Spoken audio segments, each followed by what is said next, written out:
நீங்கள் பார்த்துக் கொண்டிருப்பது உங்கள் விஜய். உங்ககிட்ட நான் கல்யாணத்தை பத்தி பேச போறதே இல்லை. அந்த பொண்ணு இந்த வீட்டு மருமகளா வர்றதுக்கு எந்த தகுதியுமே இல்லை.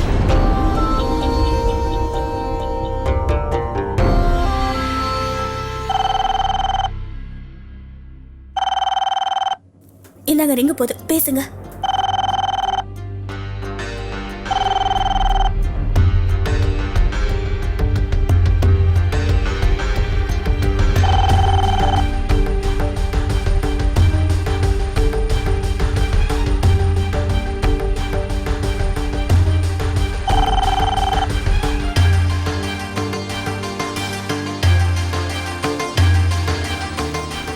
ஹலோ,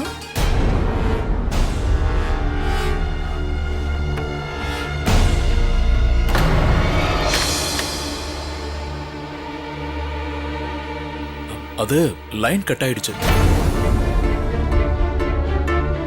அட கடவுளே, என்னது இது? எனக்கு ஒண்ணுமே புரியலையே. யாரும்மா ஃபோன் பண்ணது? லைன் கட் ஆயிடுச்சு. கொடுங்க, நான் ட்ரை பண்றேன். லைன் கிடைக்காம எப்படி இருக்கும்? அப்படி ஒரு பொண்ணு இந்த வீட்டு மருமகளா வரக்கூடாது. அவளுக்கு ஒழுங்கா பேசவும் தெரியல, பெரியவங்களை மதிக்கவும் தெரியல. அப்படி ஒரு பொண்ணு இந்த வீட்டு மருமகளா வரக்கூடாது.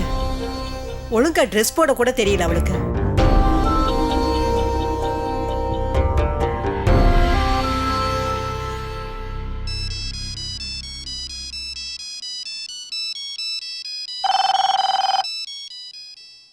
Hello hello, hi, bye bye. யார் பேசுறது? இங்க பாருங்க, நான் பிரியா பேசுறேங்க. நான் உடனே அஸ்வின் கிட்ட பேசணும், ரொம்ப இம்பார்ட்டன்ட்டுங்க. எவ்வளவு முக்கியமான விஷயமா இருந்தாலும் சரி, சிச்சுவேஷனை சமாளிக்கிறதுக்கு தானே சம்பளம் வாங்குற. அடிக்கடி எனக்கு ஏன் ஃபோன் பண்றீங்க? ஐ எம் சாரி சார், நான் உங்களை டிஸ்டர்ப் பண்ணிட்டேன்னு நினைக்கிறேன். ஆனா விஷயம் கையை மீறி போயிடுச்சுன்னு எனக்கு தோணுது. அதனால தான் உங்களுக்கு நான் இத்தனை தடவை ஃபோன் பண்றேன். அது வந்து நான் உங்களுக்கு இப்போ எதுக்காக கால் பண்ணியிருக்கேன்னா, ஹலோ, அது வந்து இங்க பாருங்க, நான் மிஸ் ஸ்ருதியோட அக்கா பிரியா பேசுறேங்க. ரொம்ப நேரமா அவ போனை எடுக்கல. ஒருவேளை நம்பரை தப்பா போட்டிருப்பீங்க. நீங்க ரொம்ப டென்ஷனா இருக்கீங்கன்னு நினைக்கிறேன். ஆனா என்ன பண்றது, உங்களை விட அதிகமான டென்ஷன் தான் எனக்கும் இருக்கு. சரி, நீங்க சொல்லுங்க. நீங்களே சொல்லுங்க சார், டிசிஷன் எடுக்க வேண்டியது நீங்க தானே. அதுவும் இல்லாம அந்த பில்டிங் எப்ப வேணா இடிஞ்சு விழலாம். 3-4 மணி நேரத்துல இடிஞ்சு விழுந்துரும், இல்லைன்னா எப்படியும் நாளைக்கு காலையிலக்குள்ள இடிஞ்சு விழுந்துரும். அந்த பில்டிங்குள்ள போறதே என்னை பொறுத்த வரைக்கும் ஒரு பெரிய ஆபத்து சார். சரி, ஒர்க்கர்ஸ் எல்லாரும் நல்லா இருக்காங்கல்ல? யாருமே நல்லா இல்லைங்க. நான் அஸ்வின் கிட்ட பேசணும், தயவு செஞ்சு அவர்கிட்ட போனை கொடுங்க. அட என்னங்க நீங்க அதையே சொல்லிக்கிட்டு இருக்கீங்க? உங்க சிஸ்டர் எங்க இருக்காங்கன்னு எங்களுக்கு எப்படி தெரிய வரும்னு சொல்லுங்க பாப்போம். இப்படி எங்களுக்கு ஃபோன் பண்ணி பேசுறத விட்டுட்டு அந்த கடவுள் கிட்ட ப்ரே பண்ணுங்க. சார், கடவுள் அருளால ஒர்க்கர்ஸ் யாருக்கும் எந்த விதமான பிரச்சனையும் ஏற்படல. அப்புறம் உங்ககிட்ட ஒரு விஷயம் கேட்கணும்னு நினைச்சேன். என்ன அது? ஒர்க்கர்ஸ் எல்லாரும் என்ன சொன்னாங்கன்னா, உங்க ஆபீஸ்ல இருந்து யாரோ ஒரு பொண்ணு என்ன பார்க்க வந்தாங்கன்னு. ஆனா அவங்கள நான் மீட் பண்ணவே இல்லை சார். நீங்க யாரையாவது அனுப்புனீங்களா? அவங்கள நான் மீட் பண்ணவே இல்லையா சார்? கான்ட்ராக்ட்ல போட்ட கண்டிஷன் ஜாப் தானே. இனிமே நீ ஆஃபீஸ்ல ஒர்க் பண்ண வேண்டாம், கெஸ்ட் ஹவுஸ்ல ஒர்க் பண்ணணும். ஸ்ருதி, எந்த ஸ்ருதியை பத்தி பேசுறீங்க?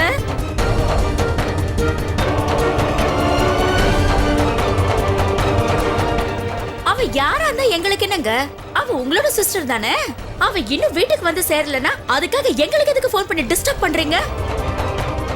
முதல்ல நீங்க போனை வைங்க. Hello, hi, bye by.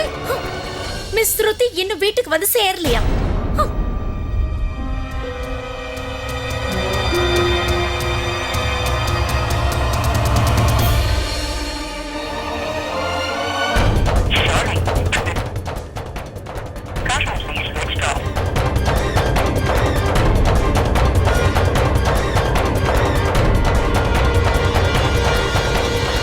சின்னா,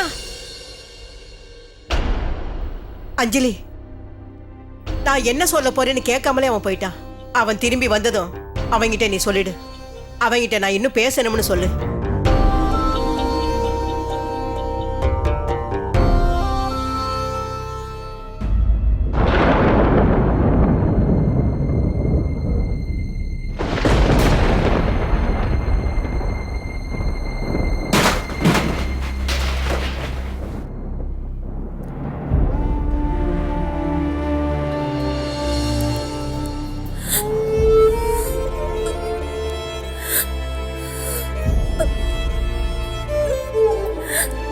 அத்தை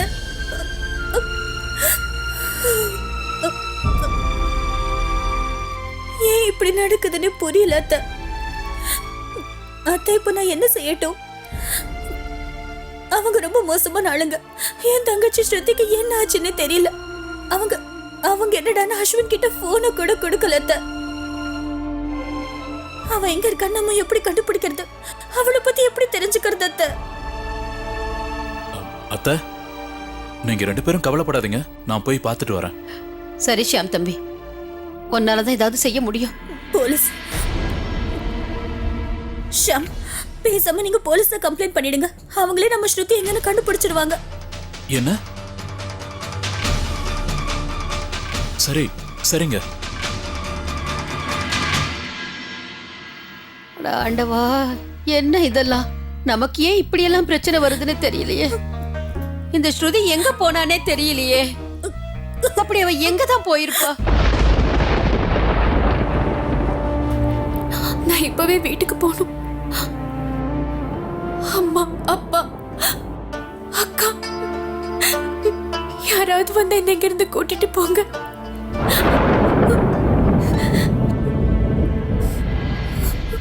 ஸ்ருதி அங்க வந்தது உன்னை பார்க்க தான். அவளை சேஃபா பாத்துக்க வேண்டியது உன்னோட ரெஸ்பான்சிபிலிட்டி தானே. Just shut up.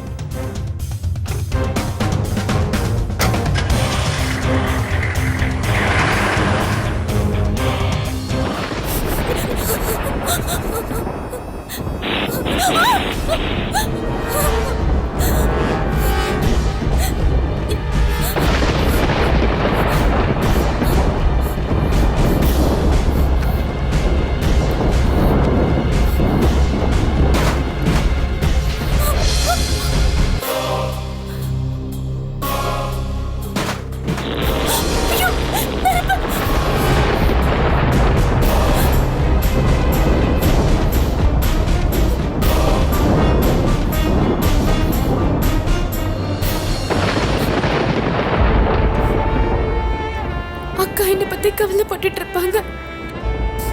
நான் அக்கா கிட்ட இப்ப எப்படி பேசுறது? என்னால அவங்க எல்லாருக்கும் மறுபடியும் தேவையில்லாத டென்ஷன்.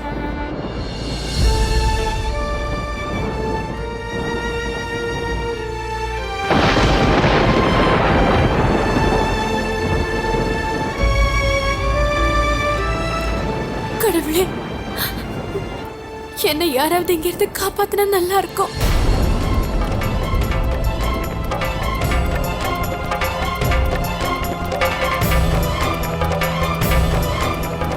இந்த நிமிஷத்துல இருந்து நான் உன் முகத்தை பார்க்க கூடாது. கான்ட்ராக்ட்ல போட்ட கண்டிஷன் ஜாப் தானே. இனிமே நீ ஆஃபீஸ்ல ஒர்க் பண்ண வேண்டாம், கெஸ்ட் ஹவுஸ்ல ஒர்க் பண்ணணும். அந்த பில்டிங்குள்ள போறதே என்னை பொறுத்த வரைக்கும் ஒரு பெரிய ஆபத்து சார்.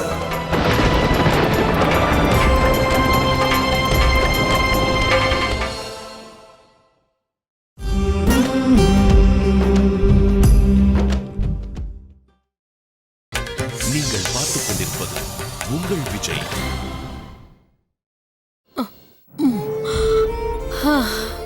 அட ஆண்டவா. அத்தை, இந்தாங்க தண்ணி. சரியா போச்சு. என்ன நடக்க கூடாதுன்னு நினைச்சனோ அது நடந்துகிட்டே இருக்கு. எவ்வளவு நம்பிக்கையோட உங்க அப்பா உங்க 2 பேரையும் இங்க அனுப்பி வச்சாரு. நான் உங்களை பொறுப்பா பாத்துக்குவேன்னு நம்பினாரு. ஆனா அவரோட நம்பிக்கையை என்னால காப்பாத்தவே முடியலையே பிரியா. இல்லங்க அத்தை, கண்டிப்பா எல்லாமே சரியாயிடும். எப்படி சரியா போகும்னு சொல்ற பிரியா? இந்த ஸ்ருதி எங்க போனாலும் என்ன ஆனாலும் தெரியல. இந்த வயசுல நான் இதையெல்லாம் பார்க்கணும்னு தான் உயிரோட இருக்கேன். நான் சொல்லு கடவுளே. அப்படியெல்லாம் சொல்லாதீங்க. தயவு செஞ்சு தைரியமா இருங்க. ஷாம் தான் ஸ்ருதியை தேடி போயிருக்காருல்ல. அவ எங்க இருக்காருன்னு அவர் கண்டுபிடிச்சிருவாரு. இதெல்லாம் ஏன் தப்புதான். அவ வேலைக்கு போறேன்னு சொன்னப்போ நான் வேண்டான்னு சொல்லி இருக்கணும். உங்க அப்பாவே சரின்னு சொல்லி இருந்தாலும் நான் ஸ்ருதி அந்த வேலைக்கு அனுப்பி இருக்க கூடாது. நீ வாயை மூடிக்கிட்டு பேசாம வீட்லயே இருன்னு சொல்லி இருந்திருக்கணும். பாத்தியா, இவ்வளவு நேரம் ஆகியும் அவ இன்னும் வீட்டுக்கு வரல. அவளோட ஆபீஸ்ல அவ இங்க இல்லேன்னு சொல்றாங்க. இவளும் போன் எடுக்க மாட்டேங்கிறா. மகாராணி எங்க இருக்காளோ அதுவும் தெரிய மாட்டேங்குது. எனக்கு ஒன்னும் புரியலையே ஆண்டவா.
யாராவது இருக்கீங்களா?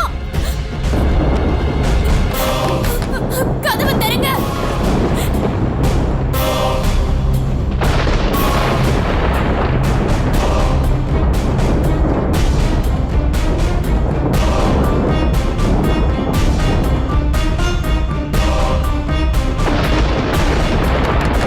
என்னை காப்பாத்துங்க.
ஸ்ருதி,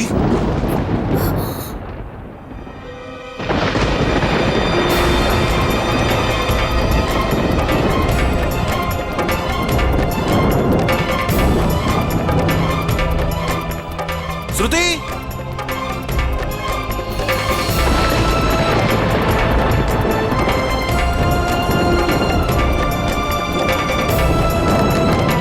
நான் இங்க இருக்கேன்.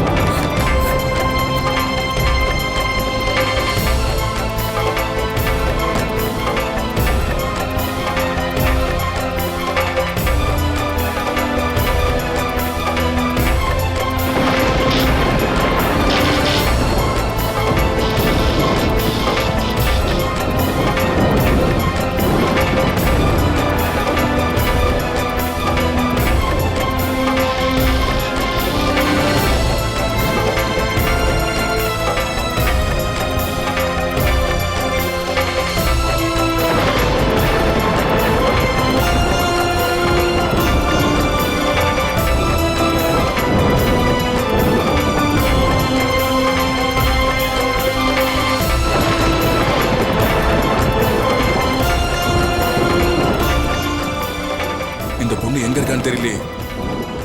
ஸ்ருதி,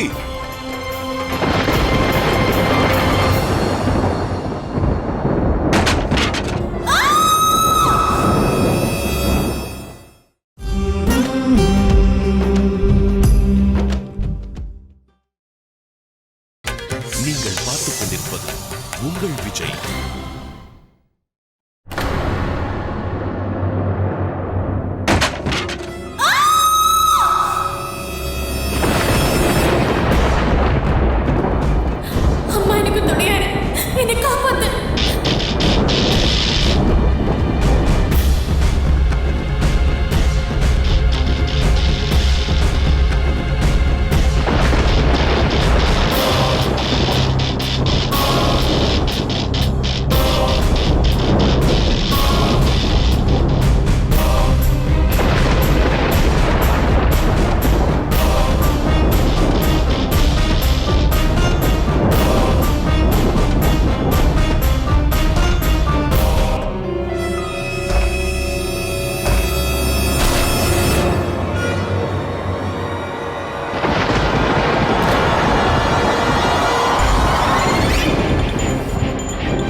உண்மையிலே எனக்கு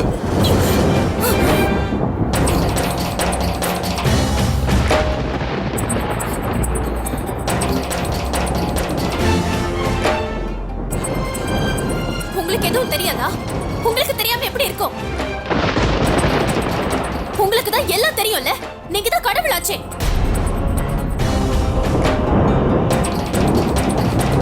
ஸ்ருதி, நான் சொல்றத கேளு. நீ சொல்றத கேட்க நான் தயாரா இல்ல அஸ்வின்.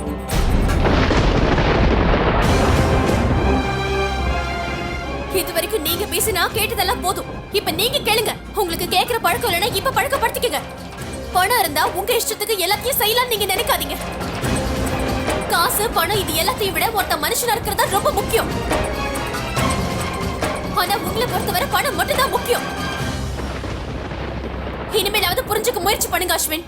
ஒரு சாதாரண குடும்பத்தில இருந்து வந்த பொண்ணு, பணம் காசு இல்லாத ஒரு பொண்ணு இன்னைக்கு உங்களுக்கு ஒரு விஷயத்த சொல்லணும்னு நினைக்கிறா. உங்க கோவம் மட்டும் இல்ல, உங்க வாழ்க்கையே இப்ப தப்பான வழியில தான் போய்கிட்டு இருக்கு. நீங்க எப்ப என்ன மீட் பண்ணீங்களோ அப்பல இருந்து என் தகுதியை பத்தி யோகிதையை பத்தி தான் நீங்க பேசுறீங்க. நீங்க என்ன நினைக்கிறீங்க?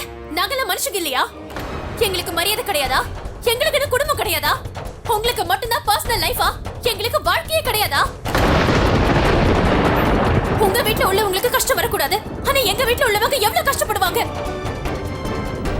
அழுது அழுது எங்க அக்கா எவ்வளவு வருத்தப்பட்டிருப்பாங்க தெரியுமா? இத பத்தி உங்களுக்கு என்ன? உங்களுக்கு உங்க குடும்பத்தை தவிர வேற எதை பத்தியும் முக்கியம் இல்ல.